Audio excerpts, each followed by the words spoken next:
8.1, basics of hypothesis testing. A hypothesis is going to be a claim. So we're going to make a claim about some property of a population. Like the mean body temperature is 98.6. So it might look something like this. Mean is less than 98.6. Or the proportion, that's P, remember, is greater than 0.5. We're going to have some kind of claim and we're going to test if that's true or not. Population of college students has IQ scores of standard deviation equal 15. We're going to start with something like that and try to figure out if it's true or not. A hypothesis test is also known as a test of significance, a procedure for testing a claim about a property of a population. We're trying to test if that's true or not.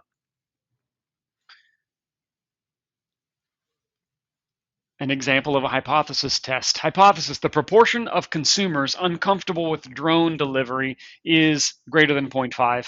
What number of the 1,009 consumers polled would need to be found uncomfortable with drone delivery in order for that number to be significantly high? So we talk about a test of significance, and significantly high is going to be a deal. So we're talking about this proportion that's greater than 0.5. And they're like, well, is 506 significantly high? Think about 506 out of 1009.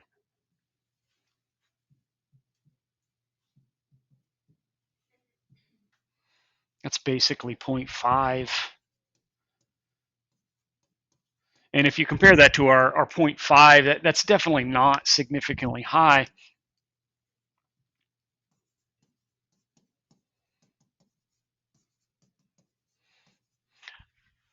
So this is a simplistic example, but this is kind of what we're trying to test. We're trying to test if this is true or not. Is it true that the more than half of the consumers are uncomfortable with drone delivery? So we're going to be concerned with stuff that's significantly high. 1,006 out of 1,009. Well, that's almost 1.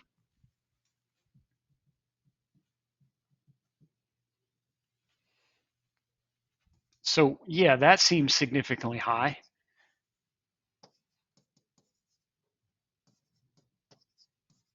And then there's this one, 545 out of 1,009.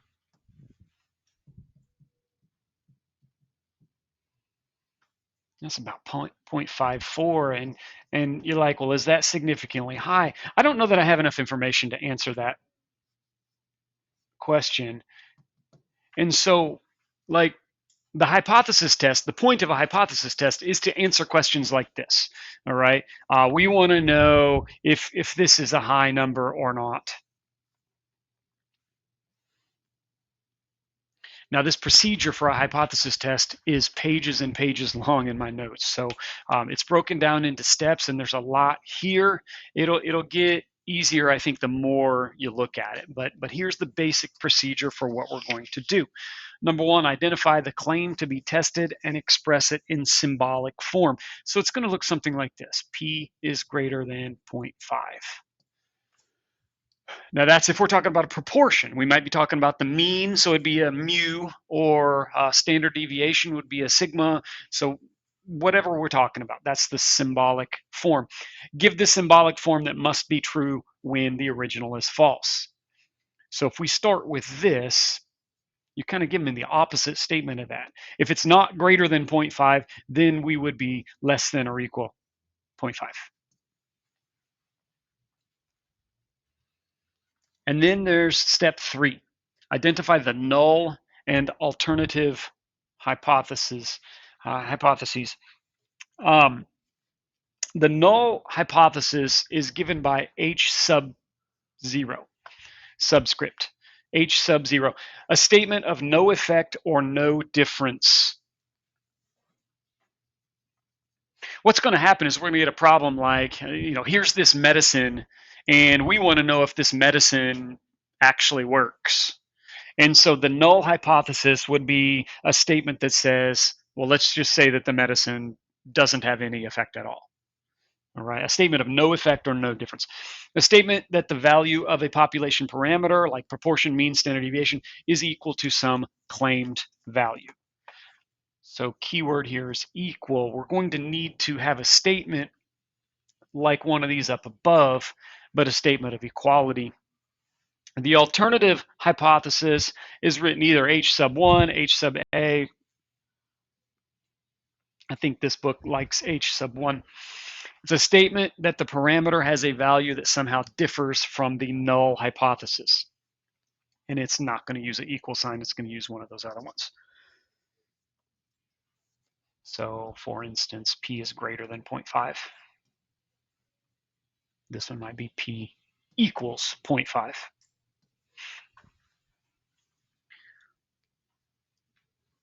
So we want to assume this equality here in the null hypothesis because we want to work with a distribution with some specific value.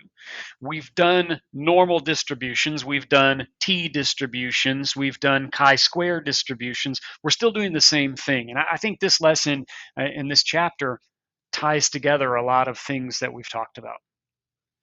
Select the significance level, commonly 0.05 or 0.01, and you'll recognize that when we've had like a alpha was 0.05, we've drawn this picture a whole bunch of times, right? And this was 0.025, and this was 0.025. It's all related to what we've been doing in the past. So the significance level is that alpha. 5, identify the test statistic and determine its sampling distribution. We've done this in previous chapters. The test statistic is this, and a lot of the times we'll be talking about Z, but Z is that standard normal distribution. We talk about Z, we're talking about the number of standard deviations it is above the mean. We've dealt with Z probably more than anything else. That Z is coming from this normal distribution, and we've dealt with that a lot. But we've also dealt with the t distribution and the chi-square distribution. Those are all going to come back.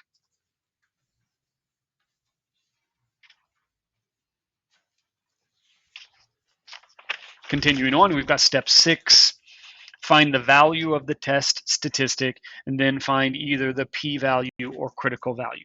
So test statistic is a value z, t, or chi-square used in making a decision about the null hypothesis with the assumption the null hypothesis is true. So how do we find the test statistic? Well, it's going to be one of these equations. This is the test statistic. Now you could also use technology, and in the coming days I'll show you how to do that. But for now, the test statistic is going to be one of these formulas. The critical region we've talked about before. The critical region is the area corresponding to all values of the test statistic that cause us to reject the null hypothesis. So that's a lot of words for something that we've done before. A two-tailed test, it's kind of hard to see on your copy, I think, so color in right there. That region that we've shaded in before, that's the critical region.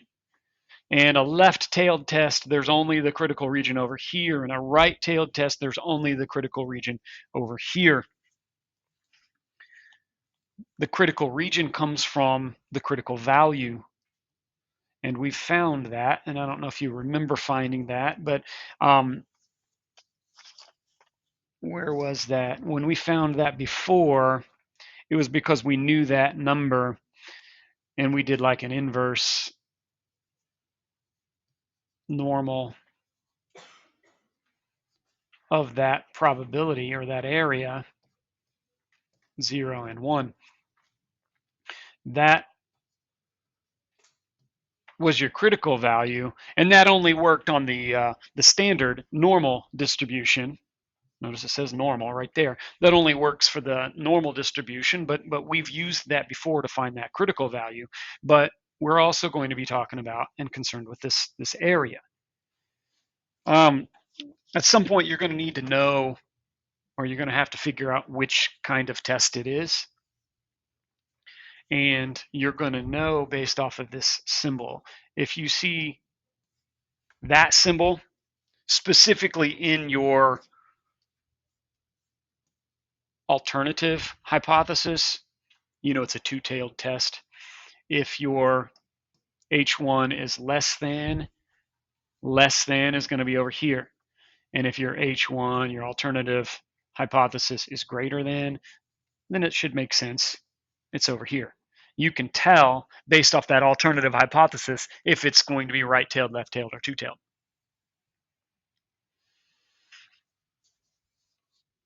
So we're going to find either the p-value or the critical value, because there's two different things you can do. For the p-value method, you need to find the value of that test statistic, that's that formula up above, and the p-value. Draw and graph this and show the test statistic and the p-value. So the p-value is like the area. So when we've done this picture before, and we had some kind of z number or whatever our z number is going to correspond with this area under the curve, that's the p-value. That's a probability. P-value is that probability, or the area under the curve. Now again, when I say z, I'm talking about a normal distribution, so keep that in mind. It might be a different, like a chi-square or a t. The critical value method says find the value of the test statistic and the critical values, draw and graph. Okay, so it's really the same kind of picture, but we have this critical value and we have a z number. So we've got two different kind of things that we can be looking at. Again, maybe you don't remember, but we've done pretty much all of that stuff, and you know how to do it on your calculators.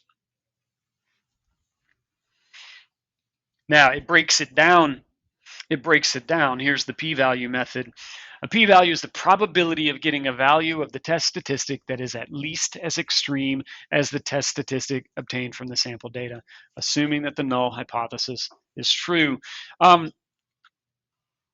So again, every time it says p-value, the p-value is talking about some area under the curve.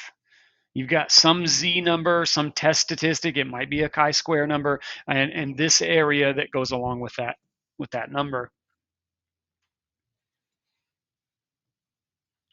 So if it's left-tailed, that's because of that. H1 was less than. If it was right-tailed, it came from H1 was greater than.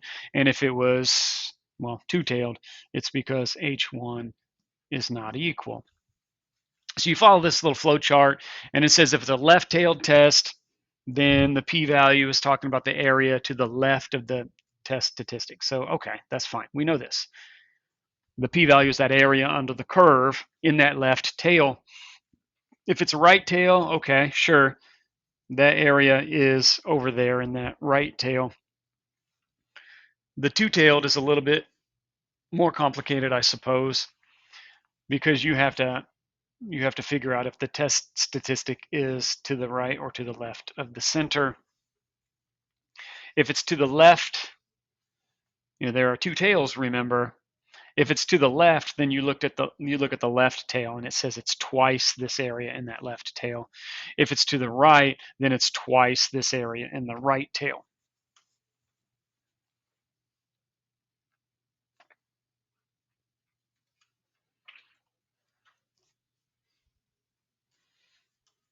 Oh, by the way, I noticed the book had a little commentary about the p-value method may not be as good as the other method. It says the use of p-values has widespread acceptance and use, but not everyone is convinced that this method is sound. Very large samples could result in small p-values, suggesting that results are significant when they don't really make much of a practical difference. It's a good idea to use a combination of various techniques. Other technique is this critical value method. The traditional method of testing hypotheses, we make a decision by comparing the test statistic to the critical value. These values are separate. These values separate the critical region where we reject the null hypothesis from the values of the test statistic that do not lead to the rejection of the null hypothesis. Man, that's a lot of words. Essentially, what's going to happen is you're going to have some critical value, and in a right-tailed test, you basically just look at if this is more extreme. if Z is more extreme. So in this case, is it farther to the right? If it was a left-tailed, it'd be more extreme if it was farther to the left, and so on. So you've got this p-value method, you got this critical value method, and then step 7, you have to decide either reject the null hypothesis. Null means 0, by the way. Null means nothing. Or fail to reject the null hypothesis. If you do the p-value method, this is what you're looking at. You're looking for if that probability is less than or equal to alpha. Now remember what alpha is. For alpha equal 0.05, we've drawn this picture a whole bunch of times, right? And so you're finding some kind of probability, and you're comparing that probability that you find to that 0.05 number. Is that probability less than, I mean, you're going to ask yourself the question, is that probability value less than or equal to alpha? If so, you reject the null hypothesis. If not, it's not that you accept the null hypothesis, you fail to reject the null hypothesis. When we do the critical value method, again, you're going to have this picture and you've got some kind of critical value, and then your test statistic, whether it's a Z or a T or whatever, if that puts you into that critical region, earlier in the year we said that's significantly high or whatever, but if that is in the critical region, we're going to reject the null hypothesis. So those two things right there, that's kind of the main event. That's what we're looking to get to. And if it's over here, if it's not in the critical region, then we would fail to reject the null hypothesis.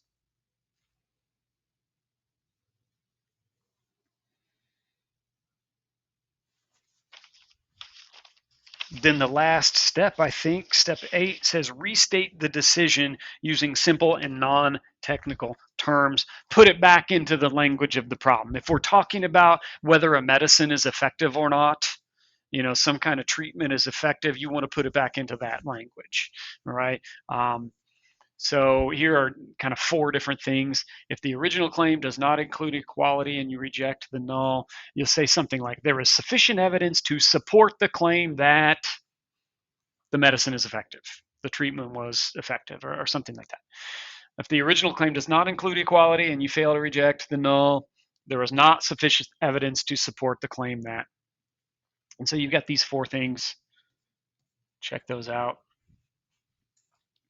I think it'll make more sense once we get into the problems, and maybe not even today, maybe it'll be the next lesson where it starts making a little bit more sense.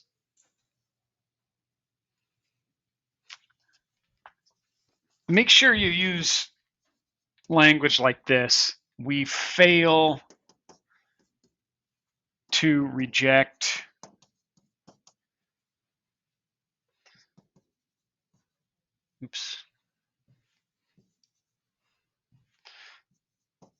the null hypothesis instead of something like we accept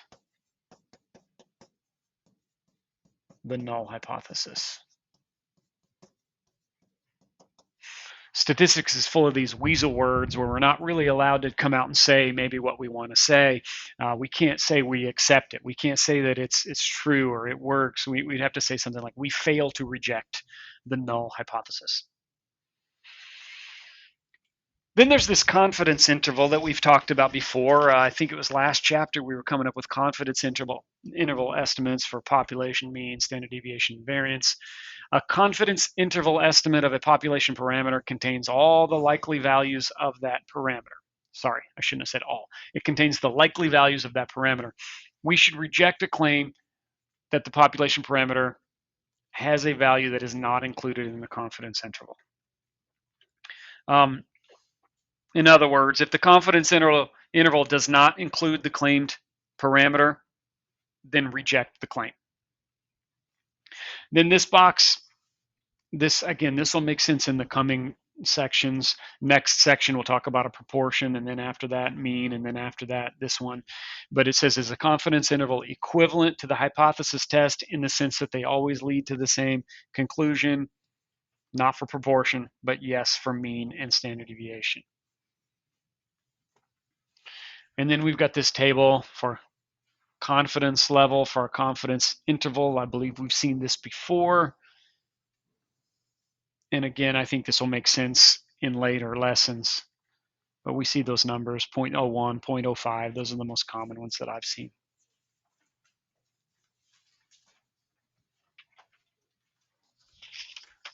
Now, I wanted to try to do some example problems that look like your homework assignment. So these next couple of examples look an awful lot like what your homework examples are going to look like. In fact, I'm pretty sure this is the first problem in your homework, almost exactly. All right, so pay attention to how I word this and how I write this answer. The Erickson method is one of several methods claimed to increase the likelihood of a baby girl. In a clinical trial, results could be analyzed with a formal hypothesis test with the alternative hypothesis of p greater than 0.5, which corresponds to the claim that the method increases the likelihood of having a girl. You can think about that as being more than a 50-50 chance, right? So that the proportion of girls is greater than 0.5.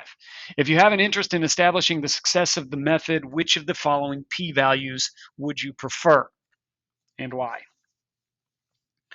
So anyway, I boxed this in earlier, but what we're going to have is some p-value that's less than or equal to alpha. That's what we're going to end up looking for. And so what we would want is the smallest possible p-value. And so this is the one that I would want because that's going to be the smallest one. P-value is the probability of getting a result at least as extreme as what was observed. And so your answer is going to look something like this. 0.001 is preferred.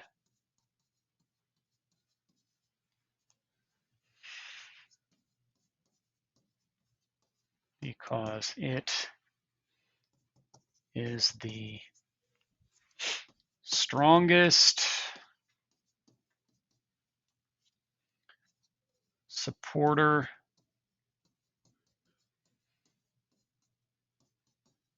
of the alternative hypothesis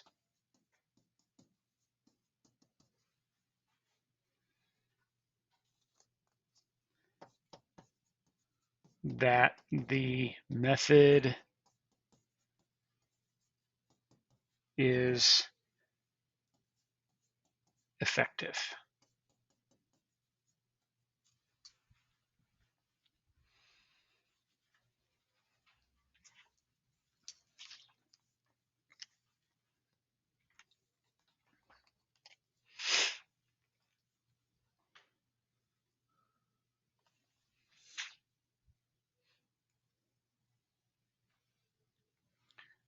Number 2, claim.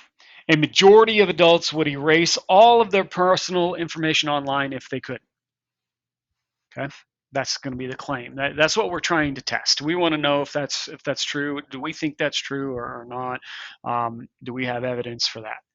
A software firm survey of 689 randomly selected adults showed that 56% of them would erase all of their personal information online if they could.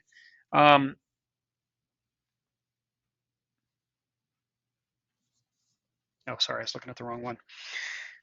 A says express the original claim in symbolic form. Let the parameter represent the adults that would erase their personal information. So the key word here is majority.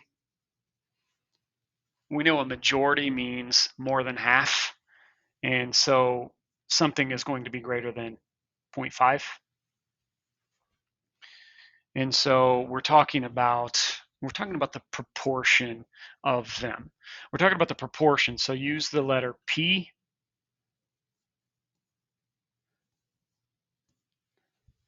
And the symbolic form just says that that proportion is greater than 0.5. Your homework might say majority. It might also say minority. If it says minority, then you just say less than 0.5, right? If it says majority, though, it's greater than 0.5. So step 2 in those steps said something about if the original claim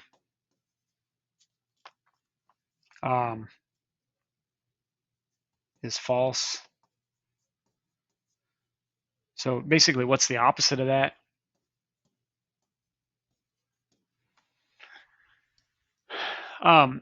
So that blue is not the answer, but that blue is going to help me out with part B. Part B says identify the null and alternative hypotheses. So you've got your null hypothesis and your alternative hypothesis. And basically your null is always going to have equality in it. And so if I look at these two statements here and here, the one that has equality in it is that second one. And so the null hypothesis here is the equality, P equals 0.5. The alternative is always the other one, the one that does not contain the equality. So this one, P is greater than 0.5. That would be your alternative hypothesis. Now, again, the longer we go into this chapter, the more sense this will make. But right now, I know it's kind of tough because you've never seen this before, but just go with the null is going to have the equality in it, and the alternative is going to be the other one.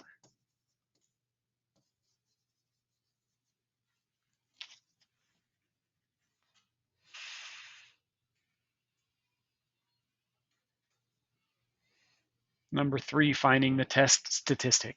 Now remember what that test statistic was. The test statistic was that complicated looking formula in that chart up towards the top of the notes. This says claim most adults would erase all of their personal information online if they could. A software firm survey of 600 randomly selected adults showed that 65% of them would erase all their personal information online. Find the value of the test statistic. Okay. So when they say most adults, it's the same thing we just talked about. It's the majority, right? It's more than half. So the symbolic form of this would be P greater than 0.5. That's most adults would do whatever they're talking about in this problem.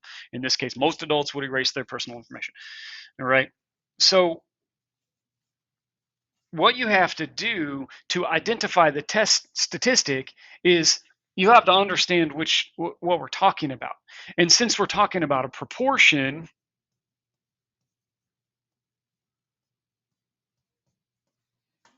that tells me what distribution to look at. So, I mean, should I scroll all the way back up there? Let's see if I go. Here. When we're talking about a proportion, we know this is our test statistic. We know we're talking about a normal distribution. We're talking about z values, standard deviations. Okay, so we know that formula is my test statistic.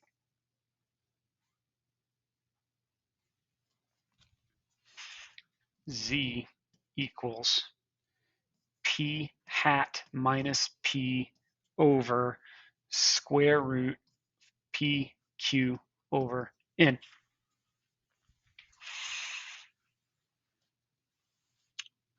So remember what P hat represented. P hat was talking about the proportion of the sample, and that's this number right here. Your P hat number is 0.65. So this formula becomes 0.65 minus that proportion number. The P number was 0.5.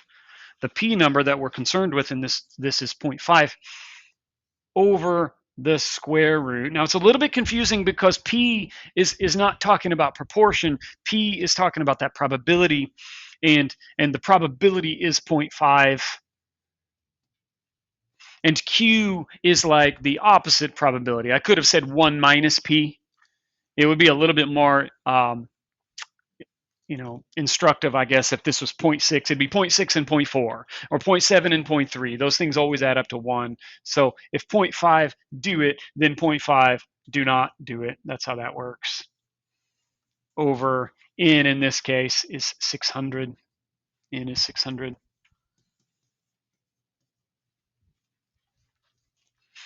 So we can do that calculation. And I'm going to trust you guys to do that calculation. I'm going to try to save time by not typing it in. I get 7.3484. That's my test statistic. That's that Z value.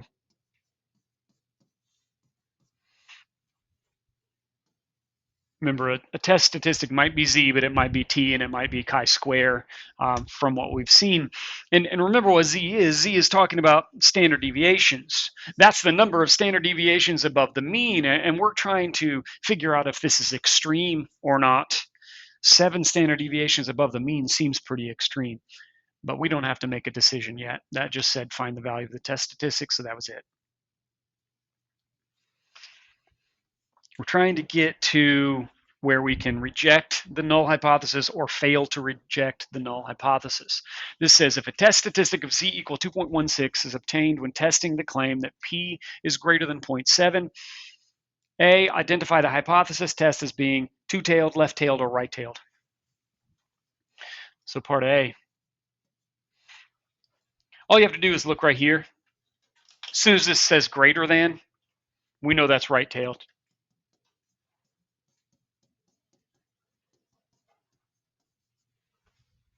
That greater than, it's pointing to the right, that's right-tailed. And so that tells me what the picture looks like. I want to find the p-value. Well, p-value is probability. So think about what the picture of this looks like. We've had this same picture a lot of times. There's a z-value, so we know it's the normal curve. But anyway, a z-value, here's 0 in the middle, right? A z-value of 2.16 would correspond to this amount of area. That area is the p-value. That probability is the p-value. So do you remember if this is going to be normal or inverse normal? Which one of those functions? You picked wrong. If we want to know the area, we're going to do, whoops.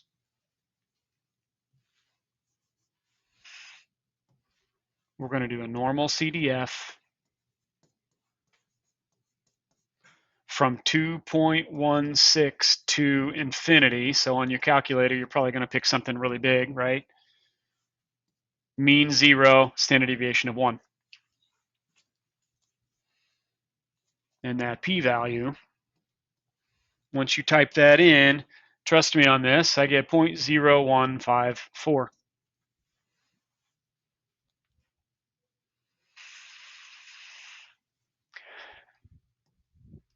So then question C says, with a significance level of alpha equal 0.01, should we reject the null hypothesis or fail to reject? So remember,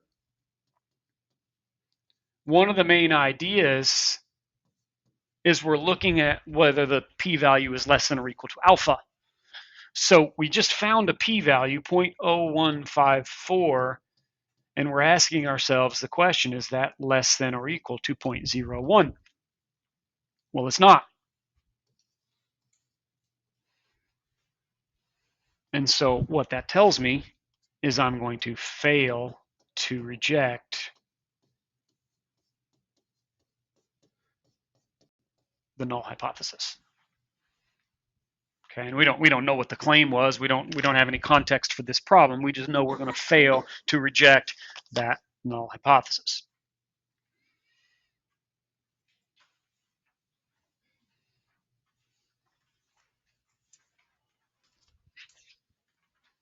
All right, there's type 1 and type 2 errors when testing a null hypothesis, we arrive at a conclusion of rejecting it or failing to reject it. Our conclusions are sometimes correct and sometimes wrong, even if we do everything right. There's basically four things that could happen. If you reject the null hypothesis and the null hypothesis is true, that's an error.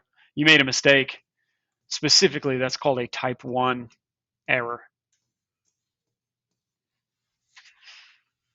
If you rejected the null hypothesis and the null hypothesis is false, then that's a correct decision. That's what you should have done.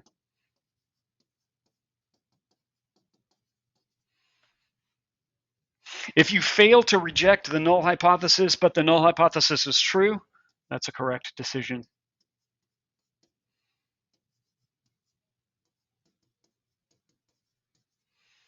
If you fail to reject the null hypothesis, but the null hypothesis is false, that's an error. Specifically, that's a type 2 error. Those are the four things that could possibly happen. Okay. Now, when we talk about alpha just so happens to be the probability of a type 1 error.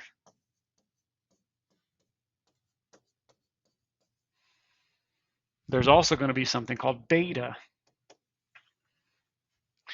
Beta is the probability of a type 2 error.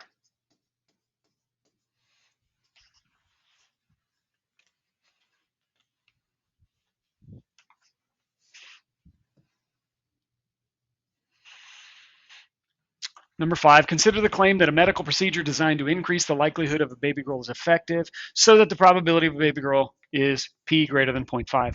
Given the following null and alternative hypotheses, write statements describing type 1 error and a type 2 error. Okay, so basically when they're talking about the null means no effect. So we're talking about the treatment has no effect.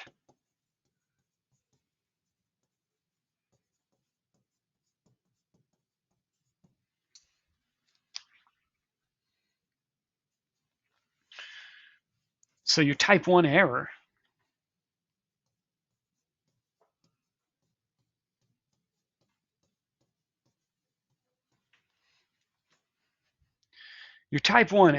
is when you reject the null, but the null was true. So it's true that the treatment has no effect, but we rejected that. So if you reject,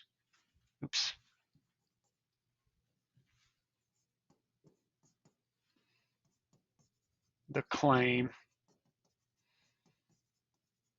that the treatment has no effect,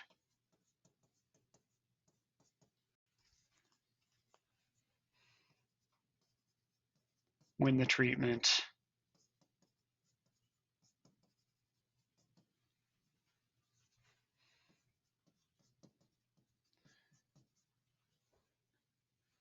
actually doesn't have any effect. So you were wrong. You were wrong to do that. The type 2 error is if you fail to reject the null and the null was false.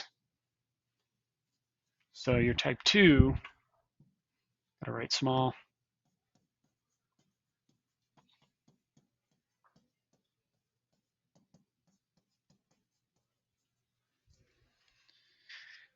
if you fail to reject the claim that treatment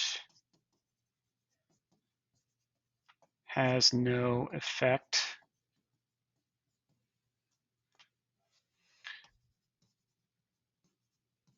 when it actually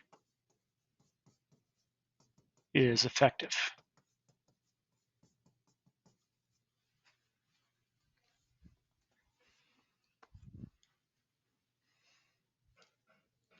Okay, real quick. last thing here, power of a hypothesis test is the probability 1 minus beta of rejecting a false null hypothesis. Okay, so consider the claim that a medical procedure designed to increase the likelihood of a baby girl is effective so that the probability of baby girl is p greater than 0.5. We have the following null and alternative hypotheses here and here. Using technology, we can find various values for the power of a test as shown below. I'm going to finish up real quick. Interpret the results for these things. Okay, so if p is 0.6, then the power of the test is this. That's talking about an 18% chance. And so it's an 18% chance of correctly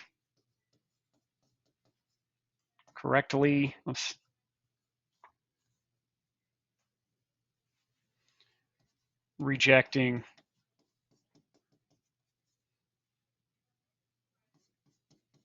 the null hypothesis. Okay, so then 0.7 would be kind of the same thing. 0.7 would just be a 43.6% chance of correctly rejecting the null hypothesis.